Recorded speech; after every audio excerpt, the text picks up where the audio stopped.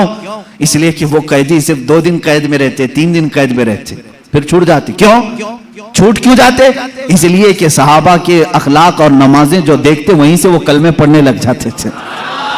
یہ حکمت بالغہ تھی میرے آقا صلی اللہ علیہ وسلم کی. قیدیوں کو محبتوں سے ایمان کی طرف بھی بلایا, اور جو ایمان لایا پھر وہ کسی کا قیدی نہیں, پھر کسی کا قیدی نہیں. حتیٰ کہ قاتل بھی ایمان لایا ہے تو حضور نے معاف کیا ہے. اب عدی بن حاتم کی بات میں کر رہا ہوں. عدی بن حاتم بعد میں یہ صحابی ہو گئے. عدی بن حاتم جن کے متعلق یہ روایت ہے کہ وہ بھاگ کر کے ملک شام چلے گئے.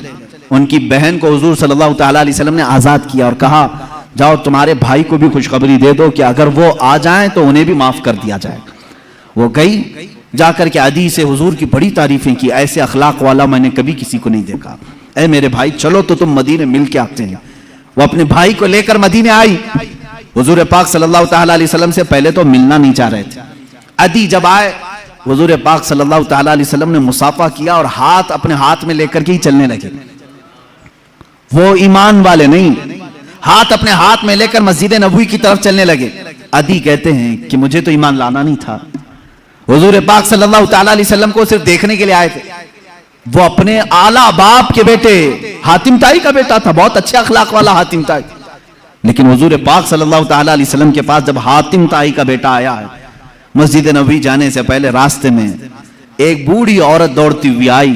الجھے ہوئے بال ہیں, پرانے کپڑے ہیں, دھول میں ہٹی ہوئی ہے, لوگوں کو ہٹاتے ہٹاتے آ رہی ہے. اللہ کے نبی صلی اللہ علیہ وسلم رک گئے. صحابہ نے کہا حضور یہ تو پاگل عورت ہے, بد زبان ہے, بہت بولتی ہے, آپ کے پاس آئے گی وقت ضائع کرے گی, کچھ نہ کچھ بولتی رہے گی. حضور نے فرمایا ہٹو اس کو آنے دو. صحابہ روک رہے تھے, وہ خاتون آگے بڑھتی آئی.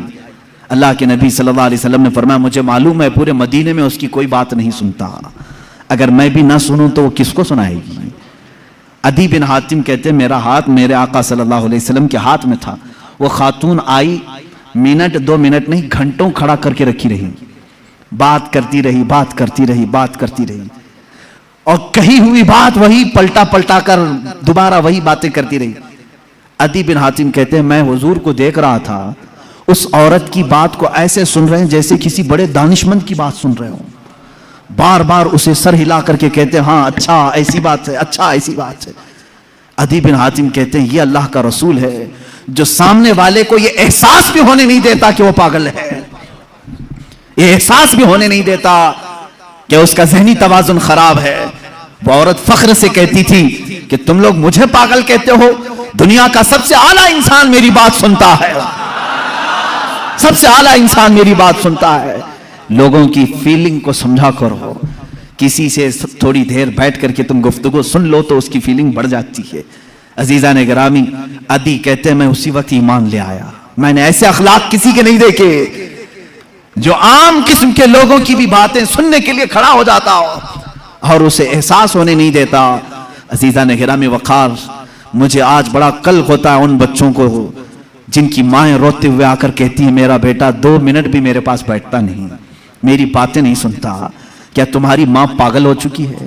کیا تمہاری ماں بے وقوف ہو گئی ہے, بوڑھی ہو گئی ہے؟ آج تم اس کے پاس وقت نہیں گزارنا چاہتے؟ باپ کے پاس کون ایسا بیٹا ہے جو تھوڑی دیر بیٹھے؟ انصاف کرو اے جوانو. تم اپنے ان دوستوں کے ساتھ پوری پوری رات بتاتے ہو جو تمہارے پیسوں کے لالچی, تمہارے منصب کے لالچی ہیں, اور جس نے پورے خون پسینے کی کمائی سے تمہارے جسم میں طاقت بھری اس کے پاس آدھا گھنٹہ نہیں بیٹھنا چاہتے. ابا ٹائم نہیں ہے ابھی میرے پاس, جا رہا ہوں دوستوں کے پاس. تمہاری دنیا کا سب سے بہترین کوئی دوست ہے وہ تمہارا باپ ہے, سب سے بہترین دوست تمہاری ماں ہے, اس کے پاس اپنا وقت کیوں نہیں شیئر کرتے؟ یہ میرے پاس درد بھری ہوئی داستانوں کی فہرست ہے جو ماں اور باپ صرف یہ چاہتے ہیں کہ ہمارے بچے تھوڑا وقت ہمارے ساتھ بھی بتائیں, بڑھاپے میں ہماری باتیں سننے والا اب کوئی نہیں ہے. یاد رکھو تمہارے باپ اور ماں کی جو تم نے جوانی میں تعظیم کی یہ الگ مقام رکھتی ہے. اصل تعظیم تو وہ ہے جب تم جوان ہو اور وہ بوڑھے ہو چکے ہو, وہ پوچھی ہوئی بات کو بار بار پوچھ رہے ہوں تم سے, ایک ہی سوال کو دہرا رہے ہوں بار بار.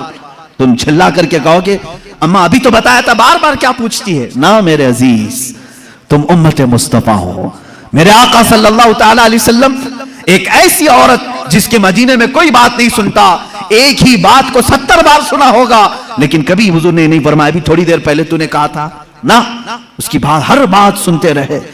اپنے ماں باپ میں سے جب کوئی بڑھاپے کو پہنچ جائے، وہ تم سے بار بار سوال کرنے لگے، تو انہیں یہ احساس بھی ہونے نہیں دینا کہ انہوں نے تم کو اس سے پہلے بھی کوئی بات پوچھی تھی۔ ہر بار نئی تازگی کے ساتھ جواب دو، ہاں اماں ایسی بات تو ہے۔ کبھی تمہاری ماں نے پوچھا بیٹا صبح ناشتہ کیے تھے؟ کہا ہاں اماں ناشتہ ہو گیا۔ تھوڑی دیر کے بعد پھر پوچھی اماں بیٹا ناشتہ کیے تھے؟ کہا ہاں اماں ابھی تو ناشتہ کیا تھا۔ پھر پوچھا اس نے ناشتہ کیے بیٹا؟ کہا ہاں اماں ناشتہ کیا۔ یہ نہیں کہ اماں ابھی تو بتایا پھر پوچھ رہی ہو، نہیں، اسے یہ احساس تک ہونے نہ دو کہ اس نے 2 بار تم کو پہلے پوچھا ہے۔ یہ ہے ماں باپ کی تعظیم، یہ ہے حسن اخلاق۔ اللہ کے نبی صلی اللہ تعالی علیہ وسلم ان کی باتیں سنتے تھے جن کی دنیا میں کوئی نہیں سنتا تھا۔ اسی لیے شاعر نے کہا ہے لگاتے ہیں سینے سے اس کو بھی آقا جو ہوتا نہیں منہ لگانے کے قابل، جو ہوتا نہیں منہ لگانے کے قابل ہے۔ میرے عزیزو یہی تو ایک بھرم ہمارے پاس ہے، یہی تو ایک آس ہمارے پاس ہے۔ آج ہماری کوئی سنتا ہے تو صرف مصطفیٰ کریم کا دربار ہے، میرے آقا صلی اللہ تعالی علیہ وسلم۔ یہ آس بڑھ جاتی ہے، ہماری امیدیں بڑھ جاتی ہیں کہ ہماری اگر دنیا میں آج کوئی نہیں سن رہا، انشاءاللہ ایک دن مدینے پہنچ کر سب سنائیں گے، سب سنائیں گے۔ میرے آقا صلی اللہ تعالی علیہ وسلم دھتکاریں گے بھی نہیں، انکاریں گے بھی نہیں، سنیں گے پوری باتیں۔ یہاں تک کہ اللہ کے نبی صلی اللہ تعالی علیہ وسلم کے پاس لوگ آتے اپنی درد کی داستانیں سنانے کے لیے۔ کبھی آپ نے محسوس کیا کہ میری زندگی ایسی تو بن جائے کوئی میرے پاس آ کر کے اپنے غم کو سنا لے؟ میں اپنی تعریف نہیں کرتا، کبھی کبھار میرے پاس ایسا ہوتا ہے، لکھنے میں بیٹھا ہوں، پڑھنے میں مصروف ہوں، کوئی درد کے مارے ہوئے لوگ یا کوئی خاتون، عورتیں جب بات کرتی ہیں تو بہت زیادہ بات کرتی ہیں، ہوتا ہے کہ ڈانٹ دیا جائے، رکھ دیا جائے، لیکن اخلاق مصطفیٰ یہ ہوتے ہیں، ہم یہ سوچ لیتے ہیں کہ شاید تھوڑی دیر بات کرنے سے اس کی دل کی بھڑاس نکل جائے، اس کا دل ہلکا ہو جائے۔ اگر اللہ نے مجھے ذریعہ بنا لیا تو یہ بھی اس کا انعام ہے۔ بنو اس طرح سے کہ تمہیں کوئی اپنا درد سنا سکے، تمہارے کندھے پر سر رکھ کر کے رو کر اپنا ہلکان کر سکے، 2 آنسو تمہارے سامنے بہا لے تو اسے ہلکا لگنے لگے۔ یہ نہیں کہ تم ہر ایک سے جی چھڑاتے ہوئے، جان چھڑاتے ہوئے بھاگتے رہو۔ کتنی مائیں آج تمہارے انتظار میں، ان جوانوں کی۔ میں نے شاید اس سے قبل بھی کہا ہو اپنی تقریروں میں، پھر میں آج دہراتا ہوں۔ ایک نوجوان ہے آج بھی، میں بچوں سے کہتا ہوں وقت کو غنیمت جانو میرے عزیز بچوں، جو اللہ نے تمہیں ماں باپ کی دولت سے نوازا ہے یہ دوبارہ نہیں ملتے۔ ایک بار ان کا جنازہ نکل جاتا ہے تو دنیا میں اندھیرا چھا جاتا ہے، پھر دوبارہ باپ کی جیسی کوئی چھت بھی نہیں ملتی اور ماں کی جیسا کوئی سایہ بھی نہیں ملتا۔ یاد رکھنا ہمیشہ۔ ایک نوجوان کو میں نے دیکھا تھا، وہ بڑا عیاش طبیعت کا تھا، ماں بیوہ ہے، بہت پہلے ہی شوہر کا انتقال ہو گیا تھا، بچہ صرف 4 سال کا تھا یا چھوٹا سا تھا۔ جب سے وہ گھروں کے کام کر کر کے اپنے بچے کو پالتی تھی، جوان ہوا تو اوباشوں کی صحبت میں لگ گیا، بدماشوں کی صحبت میں آ گیا۔ ماں کو اب اس سے بڑا دھچکا اور کیا لگے۔ ایک دن آئی تھی میرے پاس روتے ہوئے، کہا غضب ہو گیا، زندگی نے پہلے ہی میرے سے شوہر کی جدائی، اور میں نے ایسے ایام کاٹے کہ لوگوں کے جھوٹے برتن دھوئے اس امید پر کہ ایک بیٹا ہے جوانی میں، یہ جب پہنچے گا تو میرے بڑھاپے کا سہارا ہوگا، لیکن مفتی صاحب ایسا ہو گیا کہ میرا بیٹا بدماشوں کی صحبت میں چلا گیا، اب میرا وہ آخری سہارا بھی ختم ہے، میں کس کے پاس جاؤں۔ وہ غم کے مارے اتنا روئی تھی، میں جب بھی آج یاد کرتا ہوں اس خاتون کو تو مجھے تنہائی میں رونا آتا ہے۔ میں جتنی کوشش ہو سکی، میں کوئی بہت بڑا مؤثر آدمی نہیں ہوں، ایک چھوٹا طالب علم، سوچا کہ اس نوجوان بچے کو بلاؤں، اس کے ساتھ میں نے تھوڑا وقت گزارا، اسے سمجھایا تیری ماں کی قدر و قیمت کیا ہے، وہ ایک بیوہ ہے، ایک بیوہ ہے، وہ 4 عورتوں کے ساتھ بیٹھنے میں شرم کرتی ہے، کیا تو اپنی ماں کے ساتھ وقت نہیں بتاتا؟ دنیا میں تیرے دوست ہوں گے، تجھے دوست چھوڑ کر کے جائیں تو تجھے کتنی تکلیف ہوتی ہے، تو سوچ اپنی ماں کو، اس کے تو کوئی دوست نہیں، اور اس کا بیٹا بھی اس کو رات اکیلا چھوڑ کر جاتا ہے۔ وہ رویا میرے پاس، کہا کہ حضرت میں وعدہ کرتا ہوں اپنی ماں کے لیے میں کام کروں گا۔ میں نے سمجھایا، دوسرے دن کہا میں نوکری کے لیے تلاش میں چلتا ہوں۔ مجھے وہ بات آج بھی یاد ہے، تقریباً 6-7 سال ہو گئے ہوں گے، وہ نوجوان ہے ابھی بھی، وہ سنتا بھی ہوگا۔ اس نے کہا اماں سے میں کہتا ہوں میں نوکری کرتا ہوں، ماں اس دن بڑی خوش ہوئی، کہا حضرت آپ نے میرے بچے کو سیدھے راستے پر لانے میں بڑی میری مدد کی ہے، بس زندگی کی ایک ہی خواہش رہ گئی ہے کہ میں اپنے بیٹے کی کمائی کھا لوں، میرا بیٹا کما کر کے لایا ہو میں وہ کھا لوں۔ زندگی پر لوگوں کے جھوٹے برتن دھو دھو کر کے بچے کو پالا ہے، ایک بار میرا بیٹا کھلائے مجھے۔ وہ اس آس میں رہی، وہ بنگلور یا کہیں کسی علاقے میں نوکری پر گیا، مہینہ گزرا تھا، تنخواہ آئی اس کی، اس نے کہا تنخواہ سنبھال کر، پہلی تنخواہ میں اپنی ماں کو لے کے جاتا ہوں۔ وہ پورا اپنی تنخواہ اپنی سیلری لے کر کے گاؤں پہنچا تھا، اسے پتہ ہی نہیں تھا اس کے گھر کے پاس بھیڑ جمع ہوئی تھی۔ جب اس نے دیکھا تو لوگوں نے کہا کہ تیری ماں کا رات میں انتقال ہو چکا۔ اس نے وہ پیسوں کا لفافہ اپنی ماں کے قدموں میں رکھا، آج تک جب کبھی وہ ملتا ہے تو پھوٹ کر روتا ہے، کہتا ہے میری ماں اسی آس میں دنیا سے چلی گئی کہ بیٹے کی ایک کمائی کھا لوں، لیکن مجھ سے زیادہ بدنصیب کون ہے اس دنیا میں جو ماں کے کمائے ہوئے جھوٹے برتن کو دھوئے ہوئے کمائی تو کھا لیا، اپنے ہاتھوں کا ایک لقمہ میں اپنی بیوہ ماں کو کھلا نہیں سکا۔ اے نوجوانوں، کیا اسی کا نام زندگی ہے؟ کیا اسی کا نام ایمان ہے؟ تمہارے اخلاق تو وہ ہونے چاہیے کہ تم باہر جاؤ تو تمہارے ماں باپ تمہارے اخلاق پر فخر کریں، تمہاری ایک ایک کمائی کے لیے وہ آج بھی انتظار میں ہے۔ ایک بات یاد رکھنا، ماں باپ لالچی نہیں ہیں تمہارے، لیکن صرف ان کی خواہش یہ ہوتی ہے کہ بیٹا اپنے پیروں پر کھڑا ہو جائے۔ جب مرغی اپنے چوزوں کو خود کھاتے ہوئے دیکھتی ہے تو خوش ہو جاتی ہے، پہلے چونچ سے دانے توڑ توڑ کے کھلاتی رہتی ہے، لیکن جب بچے کھانے کے لائق ہو جاتے ہیں تو خوش ہوتی ہے۔ کیا تمہارے ماں باپ کو اتنی بھی خوشی نہیں دینا چاہتے ہو؟ آج اتنا بھی انہیں سکون نہیں دینا چاہتے؟ جنہوں نے ماں باپ کے ساتھ بدتمیزیاں کی ہیں انہوں نے دنیا میں اپنی جہنم خریدی ہے۔ اللہ کے نبی صلی اللہ تعالیٰ علیہ وسلم سے کسی نے پوچھا ماں باپ کیا ہیں؟ حضور نے فرمایا وہ تیری جنت بھی ہے تیری دوزخ بھی ہے، وہ تیری جنت بھی ہے تیری دوزخ بھی ہے۔ جس نے ماں باپ کے ساتھ برا سلوک کیا اس نے دنیا میں دوزخ خرید لی ہے۔ اللہ کے نبی صلی اللہ علیہ وسلم نے یہاں تک فرمایا میں تو چاہتا ہوں کہ جس گھر میں والدین کا نافرمان ہو اس کے گھر کو آگ لگا دوں، دنیا میں آگ لگا دوں۔ یہ بات یہاں سے نکلی تھی کہ تم امت مصطفیٰ ہو، میرے اخلاق، میرے آقا کے اخلاق تو یہ تھے۔ عام خاتون جو دنیا کی ہے، مدینے کی گلیوں میں بوڑھی عورت ہے، پھٹے کپڑے ہیں، الجھے بال ہیں، اس کی بات سننے کے لیے پورے کائنات کا آقا کھڑا ہو سکتا ہے تو ہے میرے عزیز تم اپنی ماں کے لیے تھوڑا سا وقت نہیں نکال سکتے؟ اپنی ماں کے پاس وقت گزارو۔ میں سمجھتا ہوں دنیا کا عظیم وقت ہے، دنیا کا عظیم وقت ہے۔ میں بھی آج اپنی ڈائری میں نے لکھا ہے، میں نے بہت ساری جگہوں پر تعلیم حاصل کی ہے، مدرسوں میں پڑھا ہوں، حفظ قرآن ہوا ہے، عالم پڑھے ہیں یا مفتی کورس کیے ہیں، جہاں جہاں وقت گزارے ہیں، لیکن میں نے محسوس کیا ہے میری زندگی کا سب سے قیمتی وقت وہ ہے جب میرے باپ بیمار تھے اور میں ان کے قدموں میں بیٹھا رہا ہوں، ان کی آخری نصیحتیں سن رہا ہوں۔ اس سے بہتر وقت ہماری زندگی میں نہیں آیا۔ ایک میرے استاد گرامی مرشد گرامی کے پاس گزارا ہوا وقت، وہ میری زندگی کا لب لباب ہے، حاصل کلام ہے۔ میں سمجھتا ہوں میری نجات کا کوئی ذریعہ ہے تو یہی دو وقت ہے، باقی تو میں نے بھی دنیا میں کوئی اچھا کام نہیں کیا۔ لیکن میرے عزیزو یاد رکھو تمہارے پاس، تمہارے والدین کے پاس گزارا ہوا تھوڑا وقت ہونی چاہیے۔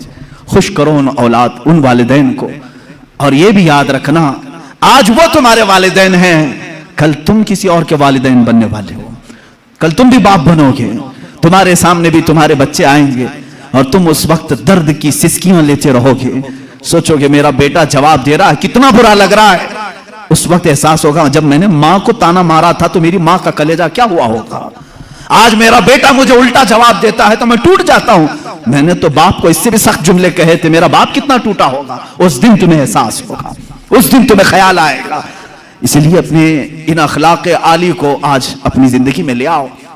میرے آقا صلی اللہ تعالیٰ علیہ وسلم کے اخلاق کریمانہ پر گفتگو کرنی تھی، مگر میں بیچ میں یہاں پر تھوڑی سی گفتگو کے لیے رک گیا۔ بہرحال اللہ کے حبیب صلی اللہ تعالیٰ علیہ وسلم کے اخلاق کریمانہ یہ کہ کمزوروں میں آپ نے زندگی گزاری، ہر کمزور کی بات سنتے رہے۔ ایک صحابی ہیں ظاہر بن حرام اشجعی رضی اللہ تعالیٰ، نہایت غریب صحابی تھے، گاؤں کے رہنے والے تھے اور سبزیاں جمع کر کے مدینے میں بیچنے کے لیے آتے تھے، سبزیاں لے کر، تازی تازی سبزیاں لے کر کے مدینے میں آتے، اور ان کی عادت تھی ہر پہلی سبزی حضور کے پاس لے کے آتے تھے، حضور کی بارگاہ میں پیش کرتے۔ اللہ کے نبی صلی اللہ علیہ وسلم نے اپنی حدیث میں ان کا مقام بیان کیا۔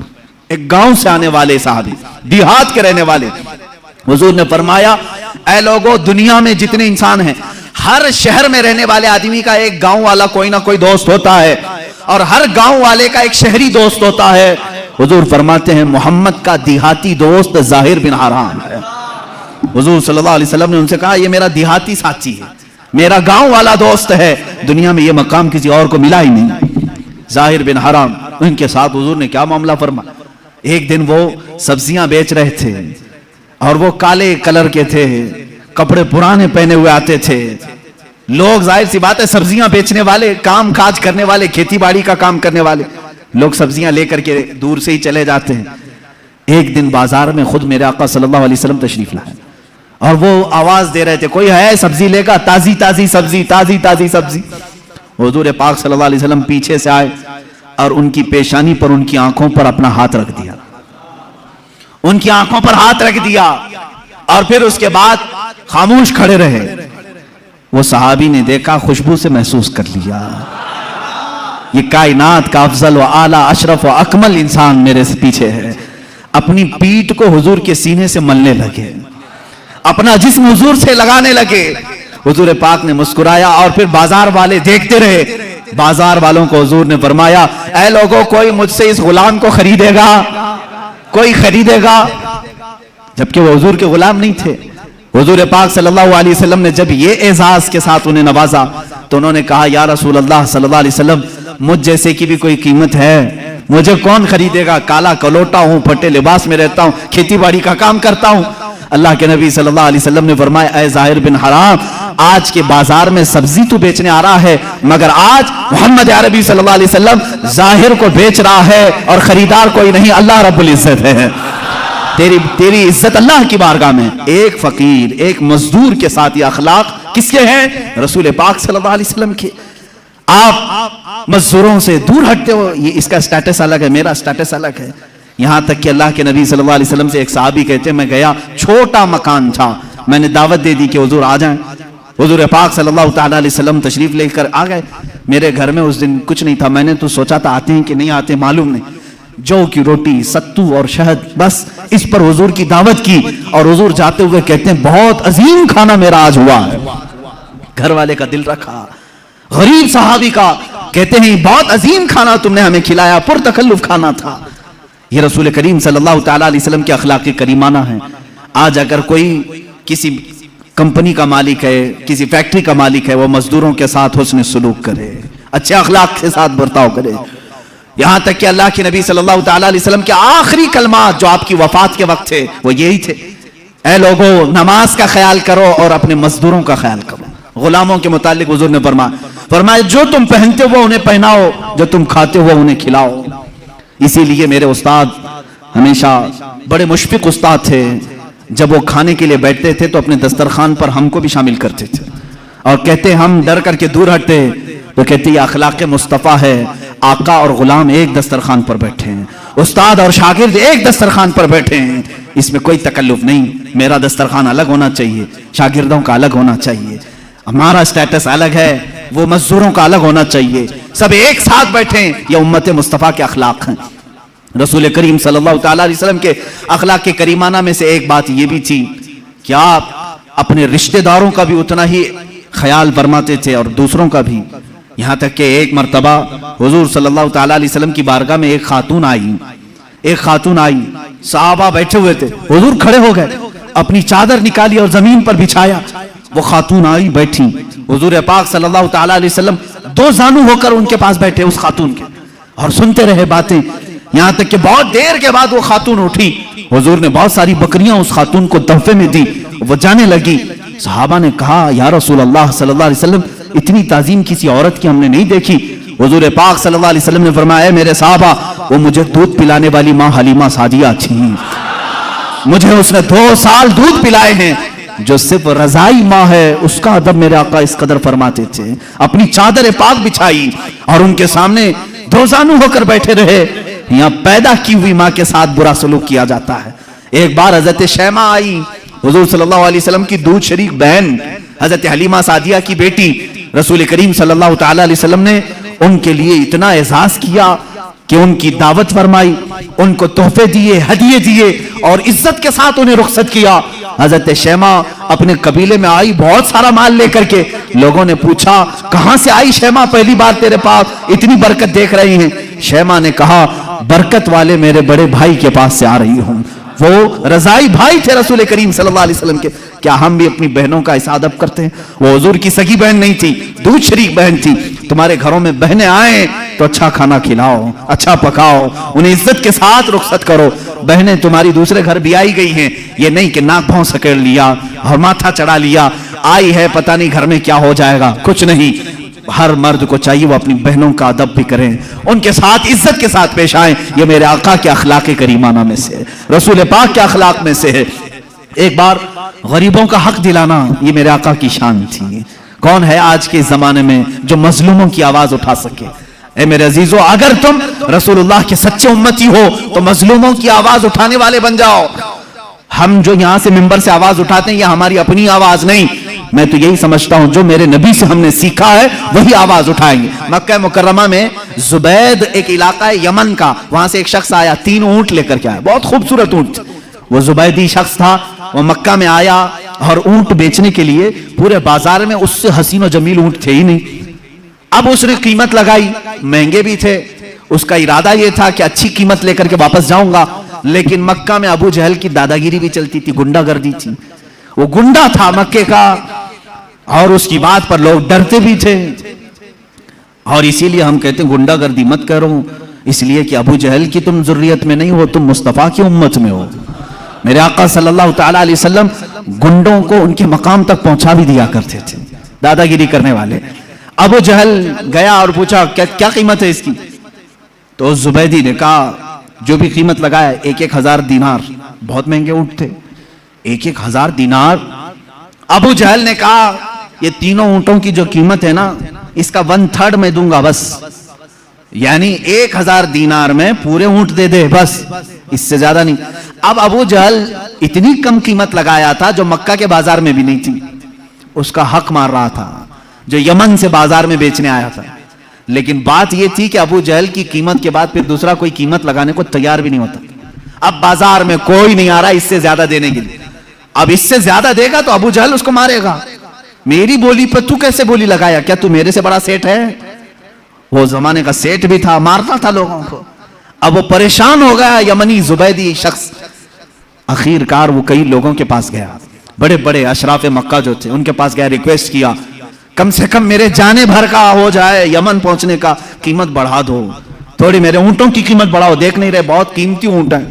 کوئی اس کی نہیں سنا, یہاں تک کہ حضور پاک صلی اللہ علیہ وسلم حضرت ابو بکر, حضرت عمر, حضرت عثمان کے ساتھ حرم کعبہ میں بیٹھے ہوئے تھے, مکہ مکرمہ میں بیٹھے ہوئے تھے. وہ شخص حضور پاک صلی اللہ علیہ وسلم کے پاس سیدھا آیا اور کہا اے اہل قریش, تمہارے ہاں تجارت کے لیے کون آئے گا؟ تمہارے ہاں غریبوں کا استحصال کیا جاتا ہے, ظلم کیا جاتا ہے, قیمتیں گھٹا کر کے لی جاتی ہیں, گنڈا گردی ہے, دادا گیری ہے, کون آئے گا تجارت کرنے؟ حضور پاک صلی اللہ علیہ وسلم کھڑے ہو گئے, کہا کون تیرے ساتھ گنڈا گردی کیا, کون ہے تیرے ساتھ دادا گیری کیا؟ اس نے اپنا پورا واقعہ سنایا, میرے اونٹوں کی اتنی قیمت میں نے لگائی. ابو جہل نے گرا کر کے اتنی قیمت لگائی اور اس کی قیمت کے بعد کوئی دوسرا قیمت لگانے کو تیار ہی نہیں. حضور پاک صلی اللہ علیہ وسلم نے فرمایا چل میں تیرے ساتھ چلتا ہوں. بازار میں حضور تشریف لائے, بازار میں آئے, اللہ کے نبی صلی اللہ تعالی علیہ وسلم پورے بازار میں کوئی ان اونٹوں کو خریدنے کی ہمت نہیں کر رہا ہے. حضور نے سارے مجمع میں پکار کر کہا تیرے اونٹوں کی کیا قیمت ہے؟ اس نے پہلے جو قیمت بتائی وہی بتائی, یہ اونٹوں کی قیمت ہے. اللہ کے نبی صلی اللہ علیہ وسلم نے فرمایا منظور ہے, مجھے منظور ہے. ابو جہل بھی کھڑا تھا, خاموش کھڑا تھا, دیکھ رہا تھا کہ کون قیمت لگائے گا. حضور نے لگایا, 3,000 درہم دینار دیے اور تینوں اونٹ لے لیے اور خود بازار میں کھڑے ہو گئے.